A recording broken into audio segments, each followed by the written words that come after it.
പൊള്ളാച്ചിയിൽ നിന്ന് പറത്തിയ ബലൂൺ വീണ്ടും പാലക്കാട് ജില്ലയിലെ തമിഴ്നാട് അതിർത്തിയിലെ പ്രദേശത്ത് വീണ്ടും വീണിരിക്കുന്നു. കഴിഞ്ഞ ദിവസം വന്നു. ഇന്ന് രാവിലെ വീണ്ടും 7:30 മണിയോടെ ഒരു ബലൂൺ, ഭീമൻ ബലൂൺ ഇവിടെ പറന്ന് ഇറക്കിയിരിക്കുകയാണ്. ഇവിടെ ഈ നെൽപ്പാടത്താണ് വന്ന് വീണത്. 7:30ക്കാണ് വീണെന്നാണ് ഇവിടുത്തെ ദൃക്സാക്ഷികൾ നാട്ടുകാർ പറയുന്നത്. ഇത് എപ്പോഴാണ് കണ്ടത്? 7:30 മണിയോടെയാണ് നമ്മുടെ വീട്ടിൻ്റെ മുമ്പിൽ കൂടെ വരുന്നത്, സാധനം പറന്ന് വരുന്നത്. അപ്പോൾ ഞങ്ങൾ പെട്ടെന്ന് അത്ഭുതപ്പെട്ടു പോയി. ഇങ്ങനെ സംഭവിക്കാറില്ലല്ലോ ഈ ഭാഗത്ത്. അപ്പോൾ അങ്ങനെ അത്ഭുതപ്പെട്ടു പോയി. പിന്നെ അതിങ്ങനെ നമ്മുടെ വീടിൻ്റെ മുമ്പിലത്തെ വെച്ചിട്ട് തന്നെ തീ കത്തിയിട്ടുണ്ടായിരുന്നു.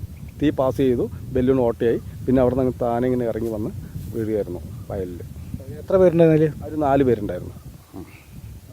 ഒരു 2 കുട്ടികൾ, ഒരു ഇംഗ്ലീഷുകാരുണ്ടായിരുന്നു, പിന്നെ ഒരു അമ്മയുണ്ടായിരുന്നു. എങ്ങനെയാണ് പിന്നെ കൊണ്ടുപോയത്? ഒരു അരമണിക്കൂറിനുള്ളിൽ എല്ലാവരും വന്നിരുന്നു. അവരുടെ ആൾക്കാരെല്ലാവരും വന്നിരുന്നു. കാറിൽ അവർ വന്നിരുന്നു. അവരെയൊക്കെ പിന്നെ 1 മണിക്കൂറിനുള്ളിൽ എല്ലാം സെറ്റപ്പ് ചെയ്തിട്ട് അവർ പോയിരുന്നു.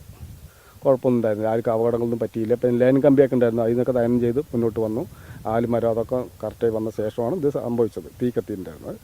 അത് കഴിഞ്ഞപ്പോൾ ഇവിടെ വയലിൽ വന്ന് ഇറങ്ങി.